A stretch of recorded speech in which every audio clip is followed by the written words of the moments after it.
परसों एक ऐसी दुर्घटना हो गई थी गप्पा के साथ जिसकी वजह से हम दोनों में कलेश हो गया था। ये अचानक से चौधरी बन के उनके बोलता है हम ले जा रहे हैं इसको अपने साथ, और हम देखते इसका हाथ पूरा पीला हुआ पड़ा है। ये बन गए थोड़ा सा स्ट्रॉन्ग हार्टेड और हम बन गए कमजोर हार्टेड। बेसिकली मैं अभी मम्मा ही हूँ और ये भी अभी पापा है। लुक दिखने हमारे में। बिल्कुल चेंज नहीं हुए हैं। हम देख रहे थे कि अरे डॉक्टर तो इतना कॉन्फिडेंट लग रहे हैं, अब कुछ मिराकल होगा, अब कुछ चमत्कार होगा। और हमको लगता है हम उसको थोड़ा ज्यादा ही लाड़ प्यार दे रहे हैं। वो ड्रामेबाजी तुमसे आई है। दोस्तों वेलकम बैक टू गप्पा विद पप्पा। हमें गप्पा के पप्पा और मैं हूँ गप्पा की मम्मा। और गप्पा हमारा 2 साल का नन्हा मुन्ना बेटा है। तो परसों एक ऐसी दुर्घटना हो गई थी गप्पा के साथ जिसकी वजह से हम दोनों में कलेश हो गया था। और जब कलेश खत्म हुआ और दुर्घटना का समाधान निकला तो समझ में आया कि हम जो पप्पा हैं हम थोड़ा सा मम्मा जैसा बनते जा रहे हैं और मम्मा जो है वो थोड़ा सा पप्पा जैसा बनते जा रही है। ठीक से बोलो। बेसिकली मैं अभी भी मम्मा ही हूँ और ये भी अभी पापा है। लुक दिखने हमारे में। बिल्कुल चेंज नहीं हुए हैं। हमारा स्वभाव, हमारा बर्ताव, और हमारा रिएक्शन टू सिचुएशंस, यस गप्पा को लेकर के पर्टिकुलरली उसमें हमारा थोड़ा डिफरेंस हो रहा है। तो हुआ ये कि गप्पा जो है खेलने कूदने में बहुत माहिर हो गया है। कूदता फानता बहुत ज्यादा है, सोफा पे, कुर्सी पे, टेबल पे सब जगह चढ़ जाता है। और हमारे घर में जो एक 3.5 फीट ऊंचा सोफा है वो उस पे चढ़ जाता है और उससे नीचे कूदता है ऑन द सीटिंग स्पेस।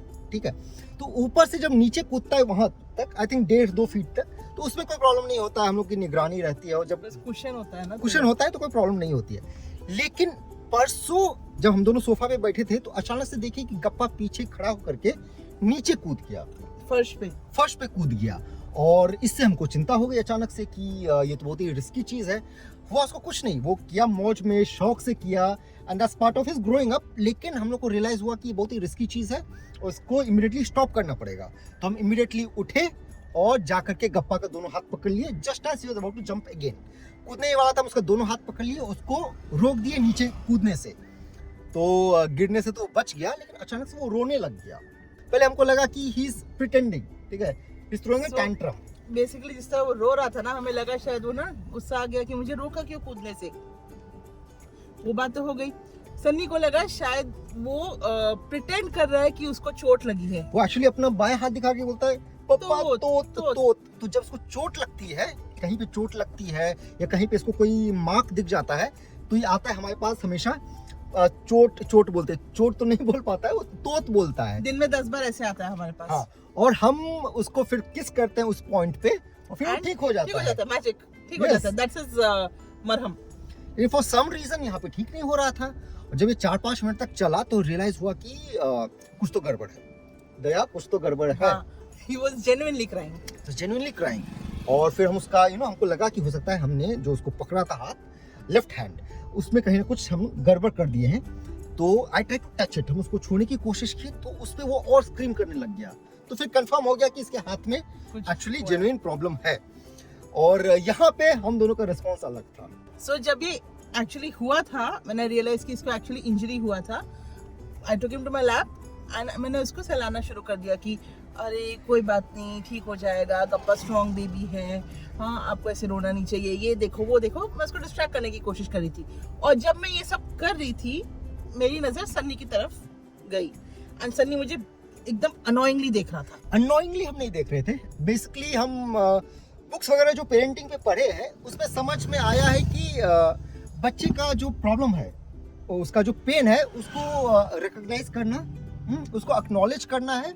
और इस चक्कर में I don't know whether it comes naturally और नॉट। हो सकता है नेचुरली मेरे में भी वही चीज रहता है कि मत रो, क्यों, क्या हो गया।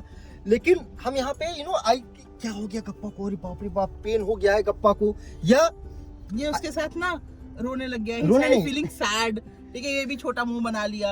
हाँ, तो उस ढंग का हो गया है। ठीक है, तो यहाँ पे पहले तो ये डिफरेंस आ गया है। आई डोंट नो नेचुरल है, अब नॉर्मल है, इस पता नहीं इसको अब नॉर्मल लगता है क्या। तो मेरा ये था कि भाई अगर आप बच्चे के साथ, एक होता है कि अरे एम्पैथाइज करना है, दूसरा है ये उसके साथ बोलता है ओ तुम्हें चोट लगा, ओ सो सॉरी हो, तो बच्चा डर जाता है कि भाई ये तो सच में कुछ हो गया है और इसको लग रहा था कि हम इसको एनकरेज कर रहे हैं और रो। ठीक है।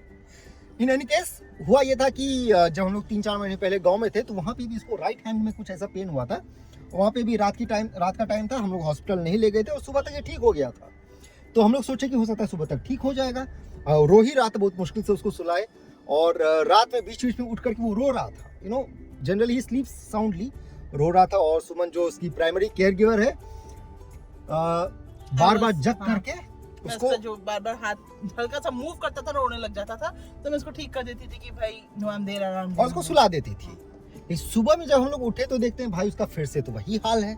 और हमने एक्सपेक्ट किया था कि भाई सुबह तक ना the pain will subside and ये नॉर्मल हो जाएगा, लेकिन वो अपना हाथ हिला भी नहीं रहा था और उसको बिल्कुल थोड़ा सा भी छूते थे तो उसको प्रॉब्लम होने लग गया था। And that is the time जब हम सजेस्ट करना शुरू किए कि इसको हॉस्पिटल ले चले। लेकिन सुमन का रिस्पॉन्स यहाँ पे पप्पा टाइप का हो गया, जो जनरली पप्पास होते हैं। मेरा ये था चेकिंग इज रेसिलियंस, ठीक है, बिकॉज गप्पा जो है जो सुबह उठा था ऐसा नहीं कि लेटे रहा था पूरे टाइम, वो अपना खेल रहा था, बट वो अपना राइट हैंड इस्तेमाल कर रहा था, लेफ्ट ऐसे नहीं पकड़ा हुआ था, उसको थोड़ा स्विंग कर रहा था। तो मुझे लगा कि अच्छा I think it's just that इसके माइंड में है कि मेरे को चोट लगी है। और सुमन इसको बोल रही थी गप्पू तुम ठीक हो, हाथ उठाओ। हम बोल रहे थे कि नहीं ठीक नहीं है, वो प्रिटेंड थोड़ी कर रहा है। मैं इसका हाथ ऐसे उठा रही थी और ये ऐसे ऐसे पेन में दिख रहा था। तो हमको लग रहा था कि छोटा बच्चा है, अभी इसका हड्डी फुल्ली डेवलप्ड नहीं है, मान लो कुछ प्रॉब्लम हो गया तो you know life long problem रहेगा। तो मेरा आइडिया था कि इसको हॉस्पिटल लेकर के जाएं, वहाँ पे स्पेशलिस्ट से दिखाएं, यू नो अपना दिमाग ज्यादा ना लगाएं। मेरा ये था कि जब गांव में एक बार ठीक हो गया था ये सिमिलर सिचुएशन में, अभी भी ठीक हो ही जाएगा। और Suman you know does not believe in too much of hospital visits. ये बार बार बात पे हॉस्पिटल नहीं जाना पसंद करती है और चाहती है जनरल कॉन्शियसली चाहती है कि गप्पा जो है हॉस्पिटल्स पे, डॉक्टर्स पे, मेडिसिन पे डिपेंडेंट ना हो जाए।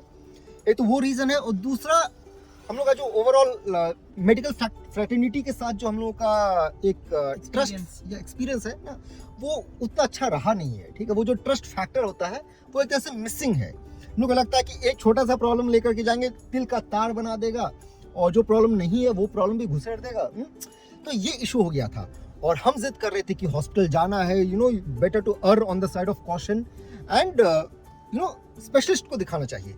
और ये हम दोनों में बहस चल रही थी, झगड़ा लगभग होने को चल दिया था इस बात पे। और उसी टाइम पे एक फोन कॉल आया और उससे इसको ज्यादा सपोर्ट मिल गया। फोन आया मेरी मम्मी से, और मेरी मम्मी भी इसी प्रकार की, ठीक है, कि बात पे हॉस्पिटल नहीं जाएंगे। और मेरी मम्मी बोली कि नहीं हॉस्पिटल क्यों ले जाओगे, इसको हाथ में तेल लगा दो और साथ में हल्दी दोनों मिला के लगा दो, हो जाएगा। मम्मी सेंटेंस खत्म की नहीं, मैंने जाके तेल गरम कर दिया, हल्दी लेके आ गई इसके पास, उसके हाथ लगा दी। और हम देखते इसका हाथ पूरा पीला हुआ पड़ा है। तो फिर हमको पता चला कि मम्मी ये बोली है, तो I got you know very frustrated. हम मम्मी को फोन किए कि मम्मी आप क्या इसको बोल रहे हैं, ठीक है। तो मम्मी बोली नहीं हॉस्पिटल में क्यों डॉक्टर, ये तो खुद से घर पे ठीक हो जाता है। फिर हम मम्मी को बोले मम्मी आप उस इलाके से आते हैं जहाँ पे आदमी को सांप काट लेता है, तो आप लोग डॉक्टर के पास नहीं ले जाते, आप लोग उसको मंदिर मस्जिद ले जाते हैं। तो उसके बाद फिर हम दोनों आपस में थोड़ा सा झगड़ा किए। ये बोले थे कि मम्मी भी बोल रही है, बोले मम्मी को बोलने से क्या होगा। अचानक से ये सब लड़ाई के बीच ये अचानक से चौधरी बन के उनके बोलता है हम ले जा रहे हैं इसको अपने साथ डॉक्टर के पास। यस, तो हम नो जिद ठान लेके हम अकेले ही ले जाएंगे। और फिर सुमन तैयार हो गई और हम दोनों गए हॉस्पिटल। गप्पा को लेकर के इसको ले गए इमरजेंसी रूम। इमरजेंसी लायक तो नहीं था, लेकिन वहाँ पे उन्होंने इसका वाइटल्स वगैरह चेक किया और फिर you know they referred him to orthopedician, जो हड्डी का विशेषज्ञ होता है। उन्होंने बोला कि हो सकता है यू नो डॉक्टर डिसाइड करेगा कि एक्सरे करना है, क्या प्रॉब्लम है। एक्सरे बेसिक चीज होता है एक्सरे, तो उस चीज के लिए x-ray, my god. Any case हम लोग जब डॉक्टर के पास रूम में जैसे उनके केबिन में जैसे घुसे, वो पूछे क्या हुआ, तो I narrated the story in 30 seconds. यहाँ पे तो इतना लंबा कहानी सुना दिया, वहाँ पे 30 सेकंड में हम बताए और मेरा स्टोरी खत्म भी नहीं हुआ है। डॉक्टर समझ गए क्या हुआ है, गप्पा को बैठा दिए कुर्सी पे और उसे कोंकणी में बात करने लगे। हम डॉक्टर साहब कुछ नहीं बता पाएगा, हिंदी में बात करता है। और डॉक्टर साहब उसका हाथ लिए और 5-7 सेकंड में कुछ ऐसे किए और ठीक हो गया। जाओ थ्रू दैट जब वो ऐसे कर भी रहा था ना, गप्पा रो रहा था, फुल पेन में रो रहा था। और ये हमको देख रही थी कि I told you, हम तुमको बोले हुए थे। I was doing at home, ठीक है, here you paid the money and he's doing it for paid। ठीक है, लेकिन डॉक्टर को मेरा चेहरा देख करके डॉक्टर को समझ में आ गया कि I am not fully convinced. बड़ा शक्की आदमी है। हाँ, कि कुछ तो दवाई दीजिएगा, कुछ तो यू नो एक्सरे बोलिएगा, कुछ तो रेफर कीजिएगा। तो डॉक्टर बोले ऐसा करो तुम लोग 10 मिनट बाहर रुको फिर आ जाना मेरे पास। तो हम गप्पा को ले गए बाहर, हम उसको खिलाने लग गए एंड आई सेड गप्पा हाथ खिलाओ दिखाओ। तो वो रो रहा था, फिर भी रो रहा था। हम देख रहे थे कि अरे डॉक्टर तो इतना कॉन्फिडेंट लग रहे हैं, अब कुछ मिरेकल होगा, अब कुछ चमत्कार होगा और अचानक से गप्पा का हाथ ठीक हो जाएगा। 10 मिनट हो गए और 10 मिनट के बाद हम देखते अचानक से गप्पा दोनों हाथ उठा करके बोलते पप्पा, ये सबको दिखा रहा है कि देखिए दोनों हाथ उठे। इनफैक्ट एक्चुअली प्रीवियस डे जो सुबह में सुमन उसको बार बार दिखाया था गप्पा दोनों हाथ उठाओ, दोनों हाथ एक बार उठाया था उसने और हम लोग ताली बजाए थे। तो I think he wanted to prove that कि देखिए हम दोनों हाथ उठा लेते हैं, हमको खुश करना चाहता होगा। सुबह में थोड़ा सा दर्द करके ऐसे उठाया था, ठीक है, पर अभी जो उठाया था दिखाने के लिए quite confidently and I was surprised and I acknowledged, हम बात को माने कि यस सुमन सही बोल रही थी, सुमन का इंट्यूशन सही था, मम्मी सही बोल रही थी। लेकिन हमको लगता कि हम भी सही बोल रहे थे। बच्चे के मामले में थोड़ा सा ज्यादा सतर्क रहना बेहतर होता है। डॉक्टर्स यहाँ पे तो ये डॉक्टर्स तो थरो जेंटलमैन थे, अच्छे आदमी थे, लेकिन बेसिकली डॉक्टर्स ठगे तो ठगे यार, क्या कर सकते हैं। जो घर पे मिल रहा था फ्री सर्विस उसका कोई वैल्यू नहीं है, वही डॉक्टर को जाके अपने हॉस्पिटल में पैसे दिए, सेम चीज डॉक्टर खटर खटर खटर खटर कर दिया। वाह वाह डॉक्टर, वाह डॉक्टर। लेकिन डॉक्टर के करने पे ठीक हो गया था, हम लोग को तो मेरे करने पे भी ठीक हो जाता। फिट एंड ट्रायल चल रहा था जी नहीं, मेरे को एक्सपीरियंस, मेरे साथ भी ऐसा हो चुका है और मुझे पता था this is nothing to worry as such, ठीक है। फ्रैक्चर तो डेफिनेटली नहीं था क्योंकि गप्पा अपना हैंड स्वे कर रहा था, ठीक है, तो I knew with the matter of time ठीक हो जाता। बट इसको सब कुछ फास्ट फॉरवर्ड चाहिए, गए हम डॉक्टर के पास। लेकिन लास्ट में हम लोग को समझ में आ गया कि भाई ये बन गए थोड़ा सा स्ट्रॉन्ग हार्टेड और हम बन गए कमजोर hearted. I am a little practical basically, ठीक है, डैड्स आर प्रैक्टिकल राइट, ऐसे ही आप लोग प्रेज करते हो ना डैड्स को, प्रैक्टिकल डैड्स। और एक चीज और हम नोटिस किया है कि गप्पा में रेजिलियंस जो खड़े होकर के एक रेजिलियंस और एक इम्यूनिटी, वो तुम्ही से आया है, रेजिलियंस इसी से आया है। और हमको लगता है हम उसको थोड़ा ज्यादा लाड़ प्यार दे रहे हैं। ड्रामेबाजी तुमसे आई है। आप लोग बताइए कमेंट सेक्शन में आपको क्या लगता है, क्या ड्रामाबाजी है, क्या हमको भी स्ट्रॉन्ग उस टाइप को बन जाना चाहिए। जनरली हम लाइफ में ना बहुत ही थोड़ा सा रफ एंड टफ ही है, पता नहीं गप्पा को लेकर के हम थोड़ा सा ज्यादा सॉफ्ट हो गए हैं ना, very soft side. Any case आप लोग बताइएगा कमेंट सेक्शन में। हमारा इंस्टाग्राम अकाउंट भी चेक कीजिए, gappa.with.papa। इस चैनल को सब्सक्राइब कीजिए, सब्सक्राइब करना मत भूलिए। आप प्रीवियस व्लॉग चेकआउट कीजिए, वहाँ पे हम लोग बताए हैं कि एडोलेसेंस वेब सीरीज देख करके हम लोग क्या सीखे हैं, उससे हम लोग एक इम्पॉर्टेंट पेरेंटिंग चेंज क्या लाए हैं, उसको चेकआउट कीजिएगा प्रीवियस व्लॉग में। और happy parenting, take care, bye bye bye.